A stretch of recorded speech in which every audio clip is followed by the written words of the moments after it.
If you ever wondered what are the 3 signs your intuition is guiding you in the right direction, this video is for you. Because most of us aren't actually disconnected from our intuition. We're just overriding it. And today I'm going to help you realize the difference between thinking and controlling versus actually feeling and experiencing your life as it is.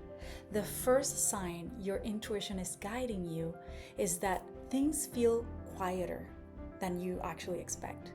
Intuition doesn't scream, it's not loud, it doesn't rush you, it doesn't come with urgency or panic. It usually shows up as something very simple, very subtle, almost too easy for the mind to trust. But here's what happens. The mind jumps in and starts creating a whole story. It wants to control, predict, and protect. So instead of following the quiet knowing, we start thinking and analyzing. And that's where we disconnect. If it feels calm, simple, and grounded, you are probably closer to your intuition than you think. You don't need to make it louder. You just need to stop overriding it. The second sign is that you catch your patterns, even if it's after the fact. Most people think intuition means always knowing in the moment, and it doesn't. It often starts with awareness after the fact. You notice, oh, I did it again. The same reaction, the same story, the same way of trying to control the outcome. That awareness, that is already your intuition waking up. That is the beginning to see that you have a conditioned mind and that there's something deeper for you. Don't dismiss it just because it's late. Awareness begins with practice, and it's happening in real time for you. The third sign is that you feel more instead of thinking more. When you're connected to your intuition, you're not in your head anymore.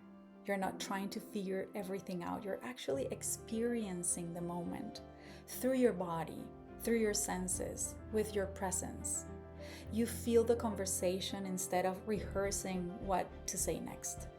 You sense what's right instead of forcing a decision.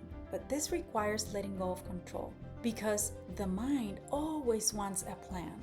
If you find yourself dropping into the moment, even briefly, that is the shift. That's where intuition lives. Another sign, a bonus for you, you start noticing how you disconnect. We all have strategies that pull us out of alignment. Overthinking, rushing, or people-pleasing, or needing to be right, or needing to have certainty. For me, it's noticing the story in my head, the same narrative playing again and again. The moment I see that, I realize I'm not actually experiencing reality. I'm reacting to a story about it. So this is not about fixing it overnight. It's about recognizing you have a pattern, your patterns, because once you see it, you create space to choose differently. And finally, intuition feels like trust, not control. Control comes from fear. Control tries to manage outcomes and avoid mistakes and keep everything predictable. But intuition, it asks you to pause, to listen, to let the answer come instead of forcing it. And that can feel uncomfortable at first because it's not what we're used to doing. If you're willing to not have the answer immediately, you create space for something deeper to guide you.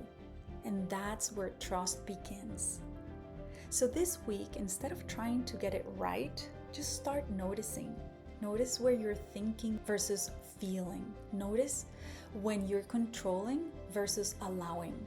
Because your intuition isn't something you need to find. It's something you learn to stop interrupting.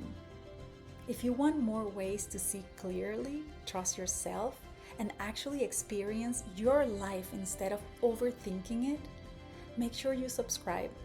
And don't forget to grab your free 7-minute meditation in the description below. It'll help you start building this connection with yourself in a very real way and a very simple way.